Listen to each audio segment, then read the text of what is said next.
Bonjour à tous, nous poursuivons avec la 7e Mishnah du 3e Pérec. La Mishnah nous enseigne ici Amalve Maot et à Kohen veta Lévi veta Ani. Quelqu'un qui prête de l'argent à un Kohen, à un Lévi ou à un pauvre. Et comment a-t-il convenu que le remboursement se passe? De cette manière, Liot mafrish alem chelkam. C'est-à-dire qu'il va prélever de sa récolte sur leur compte. Comment cela? Quelqu'un a prêté à un Kohen de l'argent. Il dit au Kohen, tu ne vas pas me rendre cet argent. Je vais avoir maintenant la récolte de cette année, je vais prélever la terouma. Au lieu de te la donner, je vais la vendre à un autre Kohen, puisque la terouma peut se vendre. Je ne peux pas moi la manger puisque je suis Israël, mais je vais la vendre à un Kohen. Et l'argent que je vais récupérer sera pour moi à la place de la dette.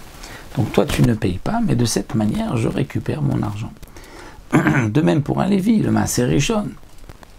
Le Lévi, je lui ai prêté de l'argent, je lui ne me rends pas. Le Maaser Rishon que je vais prélever, je vais le vendre, je prends l'argent. C'est comme si toi, le Lévi, tu as reçu le Maaser Rishon et que tu m'as donné en retour l'argent. Ou de même pour un pauvre, je vais prélever le Maaser Ani.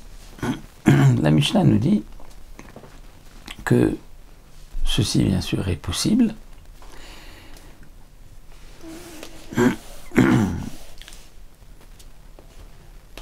Le Barthénora nous dit qu'au moment où je vais prélever, si j'avais l'habitude à chaque fois de donner à ce Kohen ou à ce Lévi ou à ce pauvre, je n'ai pas besoin de le lever et de dire c'est pour lui, de faire un kinyan par une autre personne.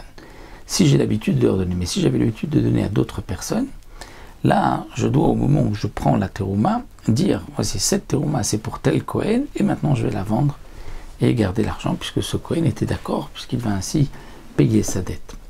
Alors ce que la Mishnah veut nous dire, c'est que bien que c'est possible d'agir ainsi, mais j'ai un problème, c'est que je ne sais pas si le Kohen est toujours vivant, si le Lévi est vivant, si le pauvre est vivant. Eh bien, mafrish alem cheskat shenkaimim, je peux prélever en pensant qu'ils sont vivants.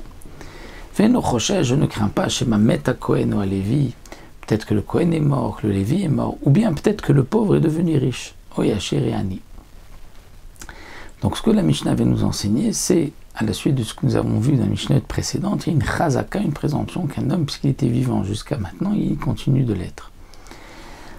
Donc on va considérer que le Kohen est vivant, et donc quand je vais prélever, ça sera pour le Kohen, c'est comme s'il lui a reçu et m'a rendu la dette qu'il me devait.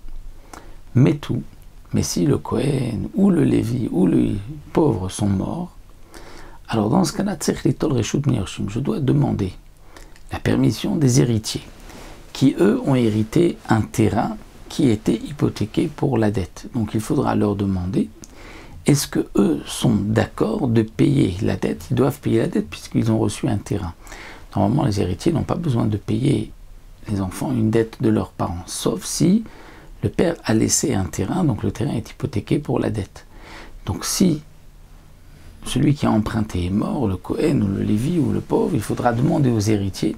Peut-être que les héritiers préfèrent payer la dette par ailleurs et prendre la terouma ou le maaser, donc il faudra leur demander la permission. Et dans